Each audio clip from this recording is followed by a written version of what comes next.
You're listening to the Meet the Farmers podcast with me, your host, Ben Eagle. Please remember to subscribe to the show wherever you are listening.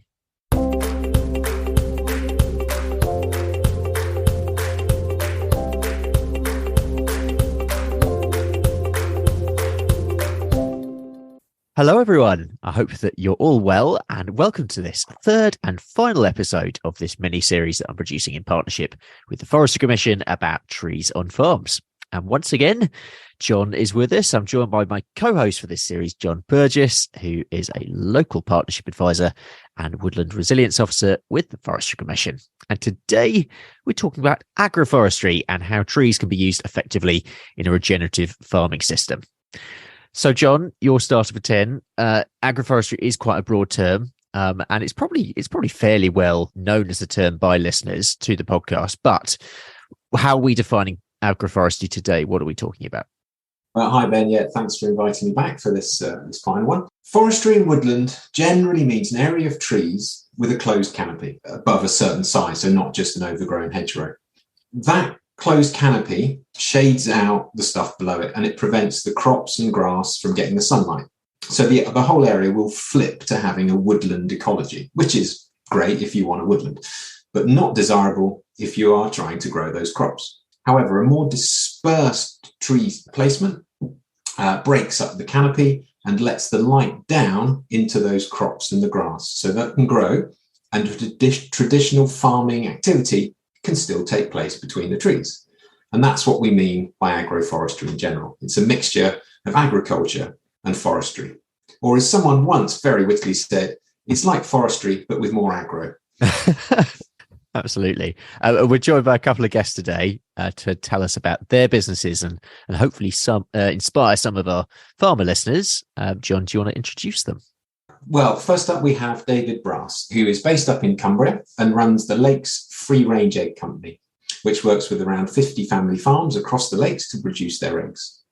And from Devon, Andy Gray is with us, a farmer who is putting regenerative principles, including agroforestry, at the very heart of his business. Welcome to you both. David, let's turn to you first. Tell us about your business and how you've incorporated trees into your farm in terms of species and scale. And was the woodland already there, or did you plant it? It's been quite a long journey so far, to be fair. We're in our 25th year of planting trees. It kind of came about purely because we're free-range chicken farmers, free-range egg farmers, and the chickens weren't going outside. We're probably at that scale. We're still quite small, but one of the biggest free-range egg producers in the country, and the birds weren't going out. So we had to get them out somehow, and just happened to notice that if you had a tree in a field, on a sunny day, it was covered with hens underneath it, dust bedding underneath the tree. They liked the shade. So that was 1997. We started planting trees. Since on our own farm, and since then it's kind of, the company's grown. We now have actually probably a little bit more than 50. It keeps growing, probably 70 farms now. Oh, wow. With 2 million hens. And they all have 20% of the range area planted with trees. They give shade, they give shelter, and they improve the welfare. They improve the production, and they improve the biodiversity, and it's what our customers want. So there's no downsides. You know, if you get better welfare, you get better production, you make more money at it, and you improve the biodiversity and the sustainability of the farms. Those tree species that we use, and they're all newly planted. We do utilise plantings that's there already, as long as they're not ancient woodland and they're not massively important from an ancient woodland point of view, because you have to be careful with that. Right tree, right place. But we do plant a lot of new plantings. And one of the things that was interesting out of that, in probably 2007, we started doing a bit of science with some research, one of our customers, and it showed there was significant scientifically proven animal welfare benefits. So at the stage now, we've planted about 20,000 trees on our own farm, 250,000 trees across the farms that supply us. But because of those welfare benefits that were shown scientifically, such as the RSPCA assured, could see the welfare benefits, and it became part of their code of practice. So that's another 1.5 million trees planted across the UK on the back of that code of practice. So it grew from one little tree planted in a field 25 years ago. That's brilliant, David. And do you think those benefits to the animals come? I've heard someone say that chicken are derived from woodland fowl. Is that correct? They came from jungle fowl into the UK. It's a long time back and the genetics have moved on. So whether that story still applies much, I don't know. But you're at the bottom of the feeding pyramid. Everybody tries to eat you. So if a buzzard flies past or any sort of raptor of any sort flies past, you immediately want shelter and shade. And that what they tend to do is run to the shed. So they don't go out in open spaces in the first place, and then they run to the shed when the helicopter or something flies past, and that can cause problems with them cramming in the doorways and things. So whereas they just hide under a tree and they're fine under there. In modern climate, when you get more and more extremes of heat, of cold, of rain, it gives them shelter so that they have a much more even climate underneath the trees, so that they'll range outside on all sorts of days where they normally wouldn't. So all of that, it reduces the disease loading in the sheds, so you get a better welfare, less mortality, less fighting with each other and pecking each other. It's a whole win-win situation, really, with trees and chickens. Do you find that all your producers agree? Do they see these benefits quite quickly, or do you need to still work quite hard to convince them? It's an interesting one, is that one, to be fair. We started working with the Woodland Trust probably, 2012. One of our customers worked closely with the Woodland Trust, so we became involved. We discovered a long time ago that farmers aren't foresters. People think because they're a farmer they can grow trees, and it doesn't work like that. So we employed a local ex-FWAG advisor that now is independent, and we've worked with for 25 years. And he goes around the farms every year and train the farmers as to what they should be doing with their trees and things. We had a close working relationship with him, and the Woodland Trust asked, could he ask a question? To all the farmers that he went to, would you plant any more trees? And at that time, we had about 60 farmers, and only one of them said they would. The other 59 said, no, we're planting because David wants them, and 5 of them wouldn't plant anymore. Interestingly, the same question last year, which is 10 years later, and it was exactly the opposite way around. Wow. Exactly the opposite way around. That all of those farmers said, yes, we would. The tree, and I don't know what that is, whether they've grown up or they actually see that they've developed something, or it's better for their livestock, or whatever it is. But it was a really interesting question to be answered. Yeah, that is, especially, I mean, 10 years actually isn't really that long a time to see that kind of shift in thinking. Perhaps not, but we were growing these primarily on grade 3 agricultural land. So they grow quite quickly. And the mix is field maple, sessile English oak, silver birch, a bit of wild cherry in there, a lot of ash, but of course that's a problem nowadays because it's upland limestone woodland around here. And they get the sycamore as well in there. And then we put a couple of fast growers such as poplar and hybrid willow. So there's quite a mix in there that grows quite quickly, especially on good growing land. You get decent sized trees with full canopy closure after sort of 5 or 6 years. And then it's much more maturity, and you get to see that biodiversity and the wildlife coming back into it, and the benefit it gets for your hens. And actually, I think a lot of farmers at heart are a bit of a softie in there. It's a nice place to walk your dog at 6:30 in the morning. That was going to be my next question. How are the trees faring? I'm thinking particularly about sort of the chicken droppings and the fertilizing action of that. But sounds like they're all thriving. Were any particular species didn't survive well in that mix? It's difficult, different farm, different places. Right tree, right place is always hugely important. On our own particular land, wild cherry for some reason doesn't like to grow. But other than that, no, they grow pretty well, to be fair. Sometimes what we do is changed because it's been a 25-year journey. It's not the same thing we did at year one, and that's how it's gone on from there. In the last few years, we started to look at CO2 absorption, which is sequestration, but much more importantly, ammonia sequestration. And for that, you need your trees to be quite tight together. So it used to be that we would plant them with the aim of 50% dappled sunshine, 50% shade. So you got grass to grow underneath the canopy. Now, for the first 20 or 30 meters that's downwind of the shed, we tend to plant them quite tightly together because you get significant ammonia reduction benefits, and then thin them out further away from the shed so you get the benefits for the chickens.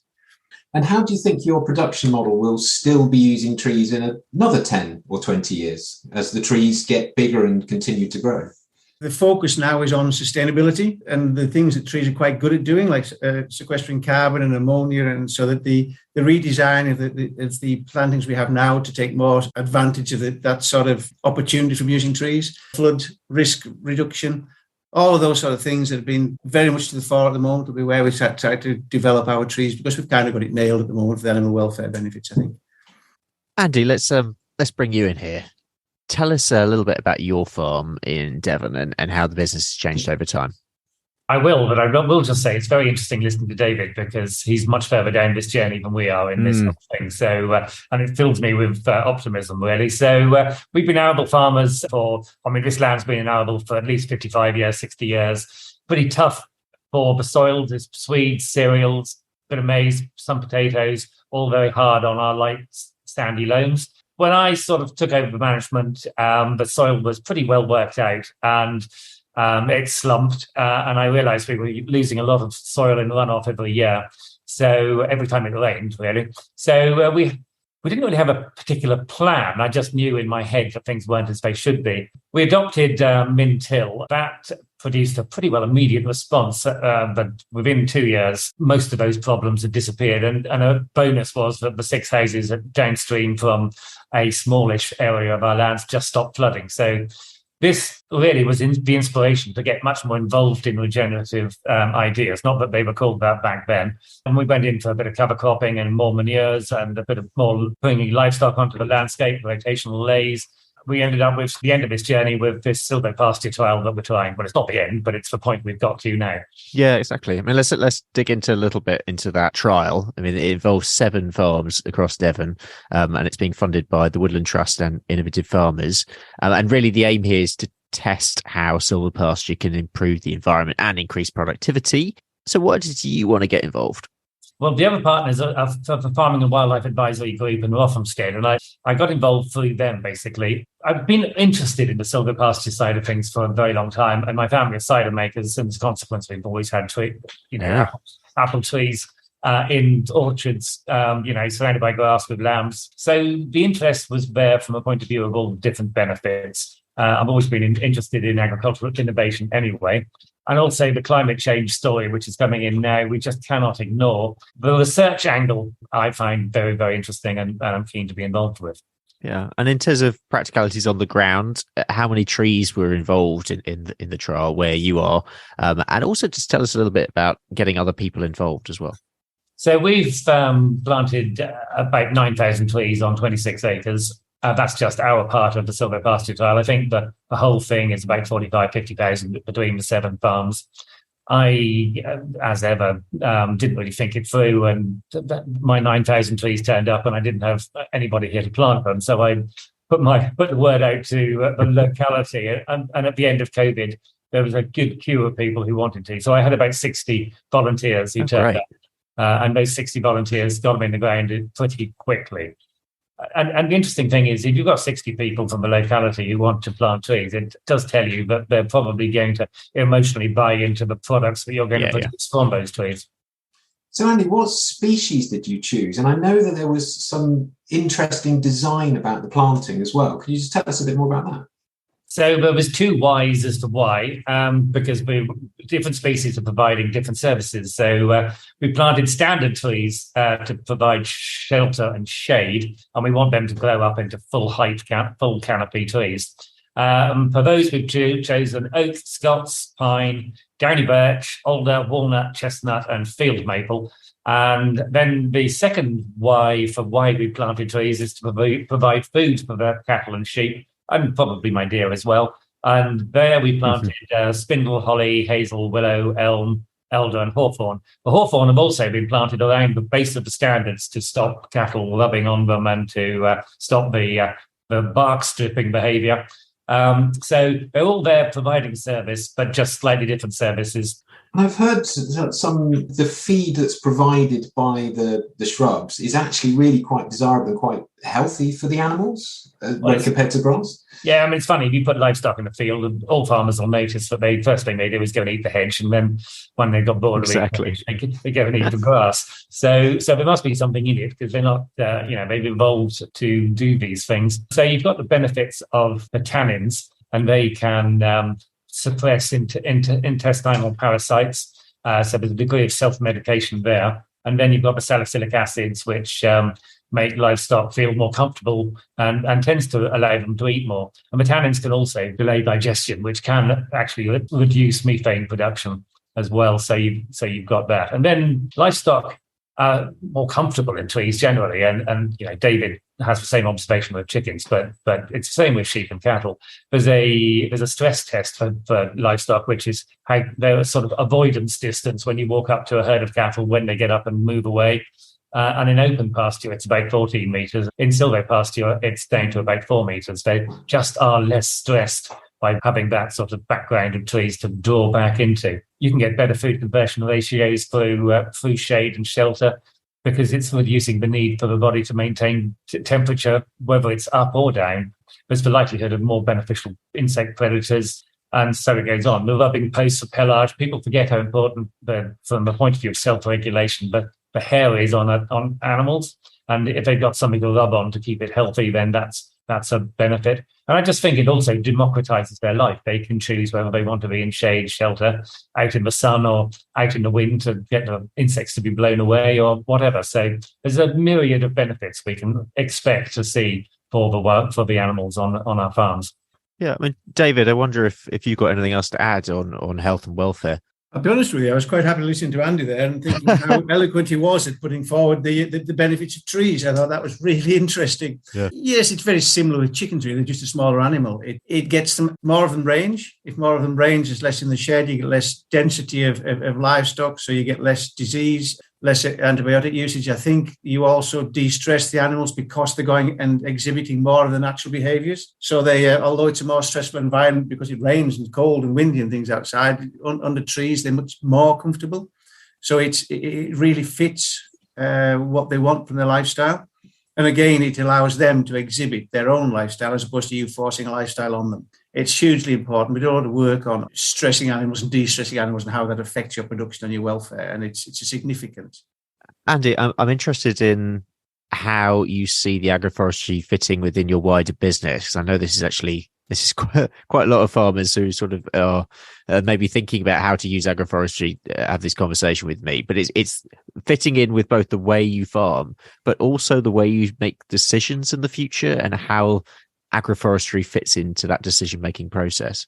So we planted our trees in a way which would allow us to produce crops between them if we actually want to go back to that. So we've done 40-meter rows, which gives you a 12-meter tillage band. So it's sort of similar story to David, in as much as we are direct marketeers. We've got a catering, butchers and a meat box business. So we're supplying 500 hotels and restaurants across the Southwest, as well as the public. And the public view trees as good. So in a time when farmers have had a pretty bad rap on one or two things, sometimes justified, sometimes less so, it does tell a story and rehabilitate farmers in their eyes, and it makes it sexy to be a farmer, basically, I suppose. Most of the regenerative stories actually turn farmers back into rock stars instead of people that can have an ambiguous message around them. You got the greater social engagement through the volunteers and things like that. It opens up a myriad of opportunities for stacking different enterprises in there. You can rent out bits between. You can put yurts in. You can basically put more tourists per acre in if you wanted to, because they can't see each other. An awful lot of it is about if you're selling your products to the public, you want to have a story. Storytelling is very important from the point of view of marketing, really. And also, as David said earlier, who doesn't like trees? It's nice. It's a nicer environment for me and our employees and the people we work with to walk about it, really. Can I just ask you both? You've both very eloquently the benefits of trees to your existing agricultural practice. Do you ever see that you could be taking a crop? Andy, you mentioned about cider, but nuts, chestnuts, walnuts. Did you either of you think about that, or even, of course, just taking a bit of timber, a bit of firewood out? And having the trees as part of the productive system? Yeah, absolutely. So I planted chestnuts and walnuts at a scale that allows me to harvest them or use them as you can actually just use them on the ground as a feed for your livestock anyway. They can pick them up and eat them, and they're coming at a time when you want to put on back fat and save them through the winter.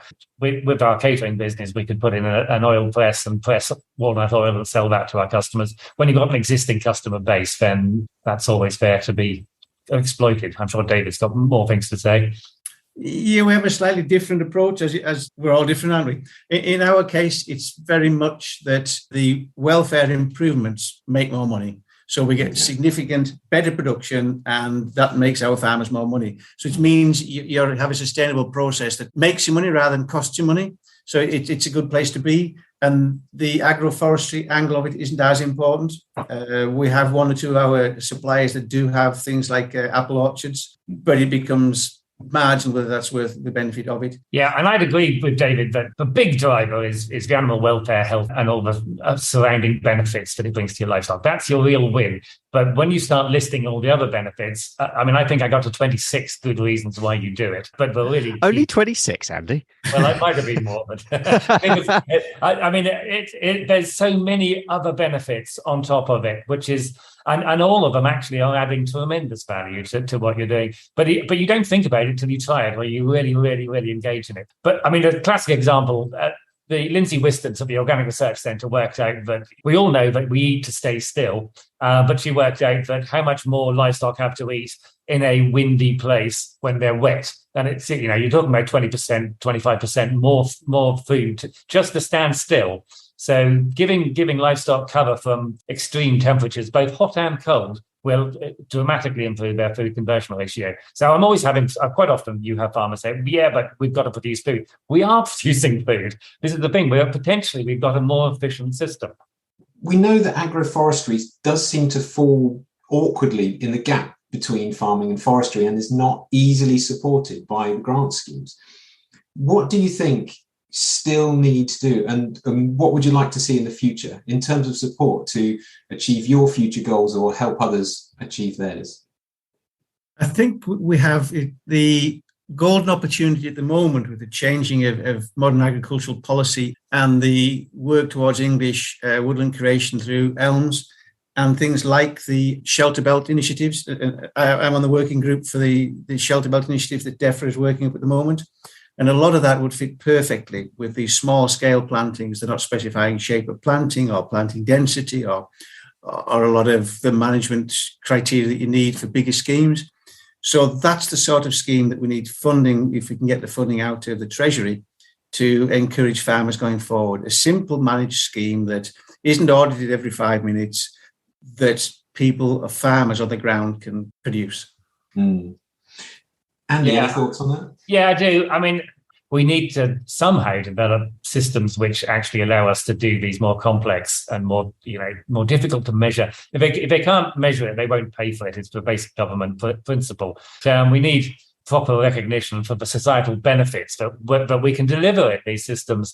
And it's not necessarily just going to be government. It could be, big business offsetting and that sort of thing. And when you list the benefits that this practice can deliver, you've got reduced eutrophication of our rivers, you've got sequestering of carbon, both in the soil as well as above ground, reduction in flooding, improved biodiversity, reduction in input, the carbon involved in those, and reduce greenhouse gas emissions through multiple pathways with what we're doing, all of which could in the future be paid for from sources outside of government. Part of the reason we're doing this trial is to actually measure all this stuff so we can actually feed this information into ELMS or whatever system of payment that they have, but also to feed this knowledge and information for future offsetting as well. So we just need to change the whole economic model, basically. Not complicated at all. No big ask there. No big ask. So you're both firm advocates for agroforestry, but do you see it being more widely adopted in future? And which of the various systems do you think hold most promise?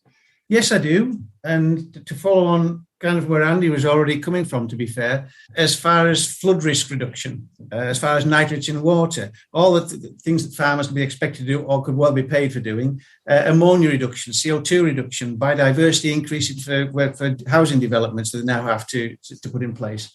There's endless different drivers, maybe not the 26 that Andy's come to, but there's a significant number of drivers there that would encourage farmers to get more involved. And then it's just planning. And that's where external organisations, be that Forestry Commission, be that DEFRA, be that people like the Woodland Trust, or to give advice to make sure that you try to get the absolute maximum benefits. If you're planting some trees, why not plant them downwind of your dairy unit, your beef unit, your intensive pig unit to absorb the ammonia? And that will get you below your 2030 ammonia targets by 2030 if you plant them this year. That's, It's how you use them correctly.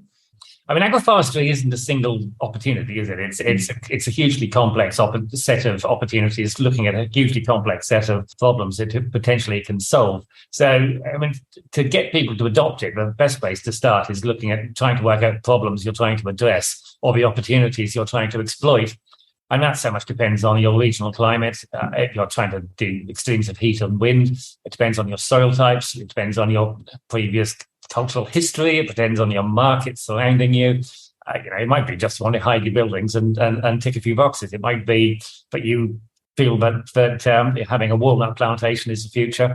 We have to look into the future to work out what trees will actually, will survive climate change anyway, because these things are going to be here a long time. So there's a myriad of reasons why, people can adopt it, but they need to think about what they're trying to achieve when they do adopt it. Someone did actually point out that the origins of agriculture are pretty much agroforestry, just moving animals through the woodland clearances and the glades that we've created. So it's, quite interesting that we are perhaps actually going back to something that was a bit more traditional. Sorry, Joe. One thing I was going to ask, based on something that Andy said earlier on about raised about productivity. Well, how much of this is to do with mindset shift in itself, of actually noticing that actually trees can make our farming practices more productive?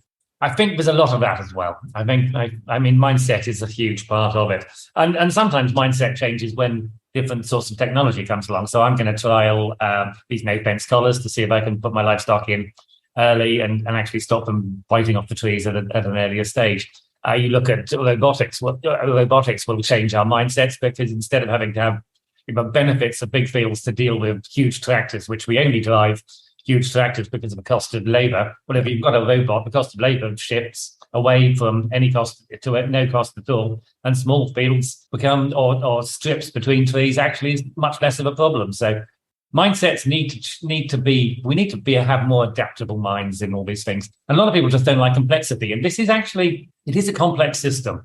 So it does require the ability to deal with chaos. So, I think a final question.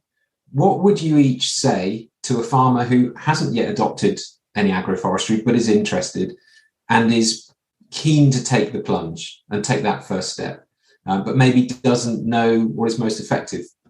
What advice would you give them? David? Well, I mean, the simple, easy answer is you need to be doing it. You can list all the benefits that we've already listed, and those benefits are going to become more and more apparent as we go forward. There's people like Stephen Briggs who do a lot of work leading in this type of area that have proved you get better production from planting rows of trees than your arable land than if you don't. It's that if you need to be more efficient, if you need to be producing more with less, this is the way to do it. And I would say that, it takes a long time for trees to grow. So start now. You won't find out. Start in a smallish scale. And once you've done it, it'll sort of niggle away at you and you'll start thinking about it. So give it a go. I think that with climate change producing these more extreme weather events, I think it becomes in your mind extremely obvious on a standard sheep and beef farm where you need to be planting it to intercept runoff and things like that. And I think that climate change will actually make this a much more relevant thing. So you actually, if you start now, you are putting resilience into your farming system early. And you'll, in 10 years' time, you might look back and go, I wish I'd done it, when I thought about it. Mm-hmm. I think that's a good point to end it on, unless you've got another question, John. Well, just to answer my own question a little bit, is that in traditional forestry, we always plant more trees than we actually know will make the final crop. And, it's perfectly okay to remove a few trees if you've planted the wrong tree in the wrong place, if it's not working, if your strips are too narrow. The trees themselves are not expensive things, just a handful of acorns you could pick up and just poke into the ground. So it's that sort of fear of making a mistake with a tree. Don't worry about it. A chainsaw can remove a strip of trees really very quickly. You don't really need to worry about a felling license until you get to a particular size. If it's not grant-aided, and if it's just an experiment on the farm, great. Just learn by doing. I think is kind of just take the plunge and have a go. Well, I hope, guys, that you've inspired some other farmers today to get planting. I'm sure you will have done. That is all we have time for. We're going to wrap things up there. And that's also it for our mini-series on Trees on Farms. That's flashed by. Huge thanks, though, to today's guests, Andy Gray and David Brass. Thank you also to our guests on the other 2 episodes, Clive Thomas, Jemima Letts, and Sam Watmore. Also, a massive thank you to my co-host, John. I'm going to miss having you on here. Let's do it again next year, maybe. I think we should. I think that would be great. Yeah, we've only just scratched the surface on trees. But yeah, thank you for inviting me. It's been an absolute pleasure to be involved in this. And thank you for everyone for listening. Don't forget to listen back to the previous 2 episodes. And we hope this mini-series has inspired you to think again about accepting trees, welcoming trees onto your farm. Mm-hmm. If you need support with tree planting, do please get in touch with your local Forestry Commission team. We're here to help. Yeah, do go back and listen to those 2 previous episodes if you haven't already. I'm Ben Eagle. My co-host is John Burgess, and this has been a Meet the Farmers mini-series on trees on farms, produced in partnership with the Forestry Commission. Thank you very much for listening, and I will see you again on another episode. But for now, it's goodbye from John and me. Goodbye.